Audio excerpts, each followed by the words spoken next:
हमारे साथ इस चर्चा में जुड़ रहे हैं खास मेहमान भारतीय जनता पार्टी के नेता श्रीकांत शर्मा हमारे साथ इस चर्चा का हिस्सा होंगे। जेडीयू के नेता केसी त्यागी साहब भी हमारे साथ जुड़ गए हैं और इसके अलावा कुछ ही देर में अहमदाबाद से हमारे साथ होंगे कांग्रेस के नेता मनीष दोशी भी। लेकिन फिलहाल दोनों मेहमानों का बहुत स्वागत है। और ऐसा क्यों कि आपको समझाना पड़ता है, आईबी के बारे में आपको बताना पड़ता है कि इसकी भूमिका क्या है और उसने क्या इनपुट दिया था। आज मोदी साहब ने जो कहा वो आपको समझाना पड़ रहा है कि उन्होंने क्या कहा। ये गुंजाइश क्यों रह जाती है श्रीकांत शर्मा साहब?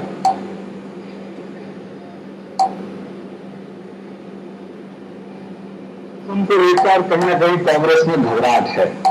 ये जो अन्य दल हैं जिनकी मैं टिप्पणियां सुन रहा हूं, जो छोटे दल हैं, कुछ बड़े दल हैं, तो मोदी जी के गुड गवर्नेंस से खौफ है, रात को सो नहीं पाते हैं, मोदी फोबिया में रहते हैं, क्योंकि उनको डर है कि जिन राज्यों में ये सरकार चला रहे हैं या केंद्र में जो कांग्रेस की सरकार चल रही है, जो ये लोग 60 साल में नहीं कर पाए तो मोदी जी ने 10 साल में किया है। गुजरात में 24 घंटे बिजली है, वहां दंगा मुक्त शासन है, वहां अपराध मुक्त शासन है, वहां औद्योगिक विकास दर बढ़ी हुई है, वहां की कृषि विकास दर बढ़ी हुई है, वहां किसान के खेत को पानी है, उसके बच्चे को अच्छी शिक्षा है, उसके परिवार को अच्छी चिकित्सा है और पूरे गुजरात की जो ग्रोथ है वो बहुत अच्छी है। गुजरात बहुत अच्छे से तरक्की कर रहा है और कांग्रेस को एक खौफ है कि 2009 में जो कांग्रेस के लोगों ने देश की जनता के साथ वादा किया था, वो वादा कांग्रेस ने पूरा। सिर्फ कांग्रेस ऐसा नहीं कह रही, नए रिकॉर्ड कांग्रेस आज तक आपकी दोस्त रही जेडीयू भी ऐसा कह रही है कि ये बड़ा निंदनीय है और मोदी साहब को एक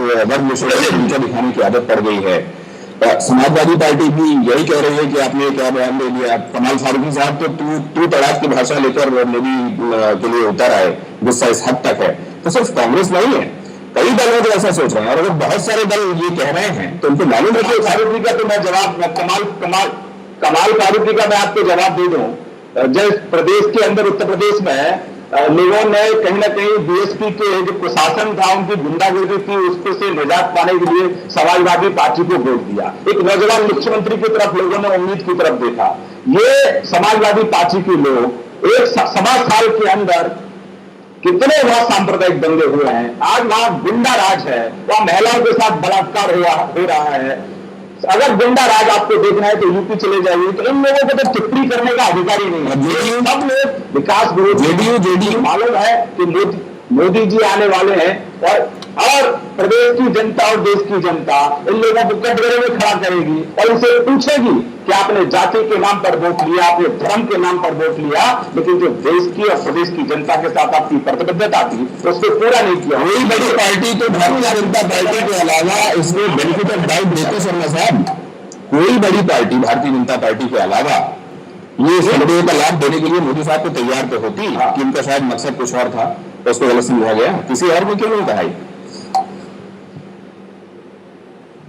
देखिए, आप ये पहला विषय नहीं है।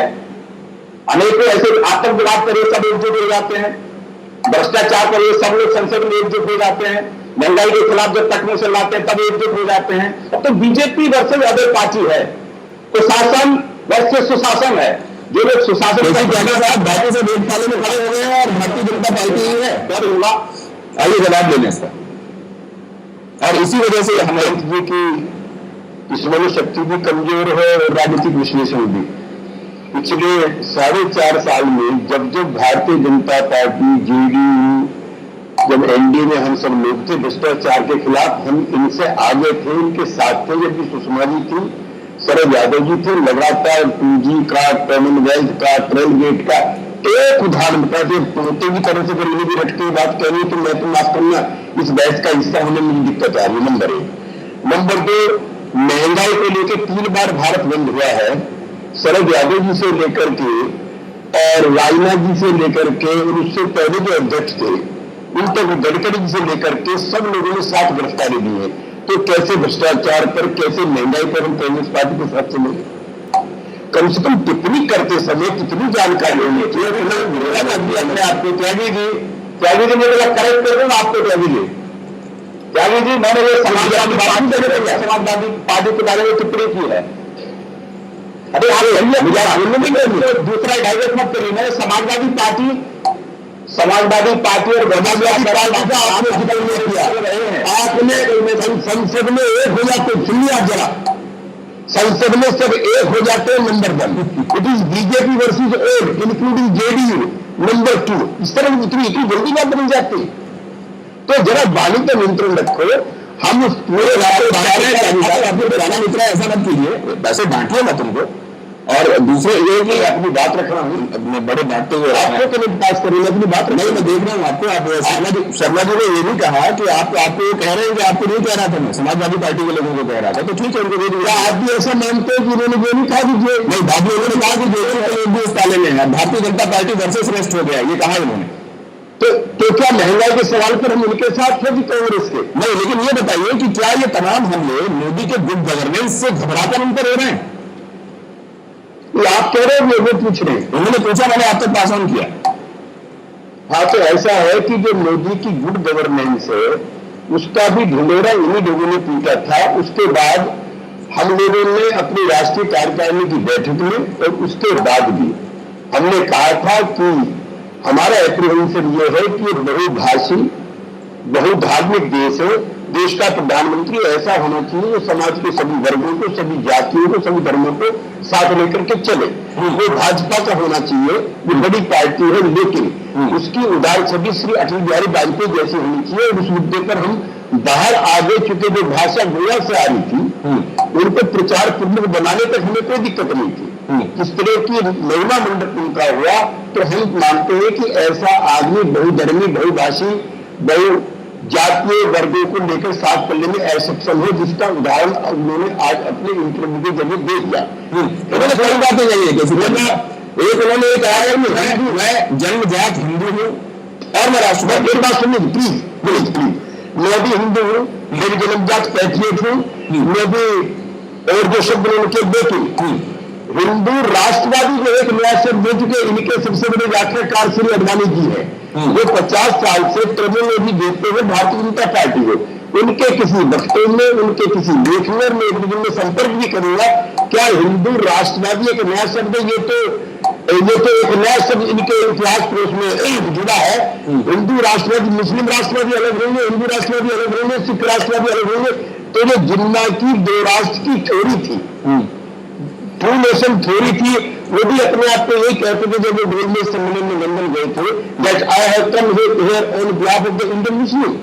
तो जहां जहां भी दुनिया में जाएंगे Modi ji, he will go as the Indian leader और he will go as the Shrikant Sharma कि उसके साथ कोई टैग नहीं जुड़ा होना चाहिए। राष्ट्रवाद होता है, वो हिंदू, मुस्लिम, सिख, ईसाई राष्ट्रवाद नहीं होता। ईसाई और गांधी जी आइए जवाब देने इसका क्या साहब, आइए से जवाब देंगे। देखिए, त्यागी जी की जो दिक्कत है मैं बहुत अच्छे से समझ सकता हूँ। मैं वो शब्दावली का इस्तेमाल नहीं करूंगा जो त्यागी जी कर रहे हैं, क्योंकि त्यागी जी हमारे साथ थे और रहना भी चाहते थे, लेकिन उनके यहाँ कुछ ऐसे लंबरदार हैं जो नहीं चाहते कि दिल्ली में जो बैठे लेता है वो कहीं ना कहीं थोड़ा बहुत राजनीति में थोड़ा आगे बढ़े। खैर वो उनका आंतरिक मसला है, उस पर हम ज्यादा टिप्पणी नहीं करेंगे। हमारे साथ हमारी सीधी लड़ाई उन दलों से है। आप बीच में टिप्पणी मत करिए, बीच में मत रोकिए। आज सीधी लड़ाई हमारी कांग्रेस के प्रशासन से है। हमारी सीधी लड़ाई आज उन लोगों से जातीय धर्म के नाम पर राजनीति करते हैं। हर आज मोदी जी ने जो कहा है बिल्कुल सच कहा है, कहीं कोई गलत नहीं कहा। मैं हिंदू हूं, मैं राष्ट्रवादी हूं, उसको अपराध है क्या? अगर आप राम मंदिर जाएंगे, अयोध्या जाएंगे, वहां आप दर्शन नहीं करेंगे रामलला के, क्यों? मैं हिंदू हूं और मैं मंदिर जाने का मेरा अधिकार भी आप छीन लेंगे क्या? मोदी जी हिंदू है, राष्ट्रवादी है और उनके गुजरात में 9.1% मुस्लिम पॉपुलेशन है और वहां उतनी ही परसेंटेज में मुस्लिम नौजवान पुलिस में नौकरी करते हैं। मोदी जी के गुजरात में 9.1% मुस्लिम पॉपुलेशन है और वहां 5.1% मुस्लिम लोगों को गवर्नमेंट में नौकरी मिलती है। 10 साल से वहां कोई दंगा नहीं हुआ, वहां अपराध मुक्त शासन चल रहा है। सवाल ये था कि सिर्फ सवाल ये था कमेटी बनाई। एक मिनट माफ करिएगा, जो नंबरदार बनते हैं मुसलमानों को उन्होंने स्ट्रक्चर कमेटी बनाई, उस कमेटी में सबसे नंबर 1 गुजरात को रखा। बंद करें, सबका साथ सबका विकास, ये हमारा एजेंडा है, ये हमारा मुद्दा है। इस पर हम राजनीति करें, इस पर आगे चल रहे हैं। तो शायद इनकी बातों का मतलब ये है कि त्यागी साहब कि हिंदू राष्ट्रवाद जब कहा जाता है तो उसको इस नजरिए से न देखा जाए हिंदू राष्ट्रवाद जब कहा जाता है तो एक हिंदू है और राष्ट्रवादी है, ये हिज्जे करके दोनों मुसलमान भी उतरे ही खुशहाल है और तरक्की के रास्ते पर। हम भी हिंदू हैं, हम भी पैट्रियट हैं, हम भी राष्ट्रवादी हैं, लेकिन क्या जब हम विदेश में जाएंगे तो हमारा परिचय होगा तो हम ये बताएंगे कि हम हिंदू राष्ट्रवादी हैं? मुसलमान कह रहे जाकर मुस्लिम राष्ट्रवादी है, सिख भाई जाकर कहेंगे हम सिख राष्ट्रवादी है। तो ये जो धर्म और जातियों के आधार पर जो अपने शर्मा जी कह रहे हैं, तो पहले भी नहीं, जब प्रधानमंत्री का दावेदार है, इस मुल्क को दिशा में लेने का काम कर रहा है। चलिए, हमारे साथ जुड़ गए बुद्ध साहब, जुड़ रहे हैं, प्रवक्ता है गुजरात कांग्रेस के। बुद्ध साहब, आपकी आवाज आ रही है? हाँ जी, हाँ जी, आ रही।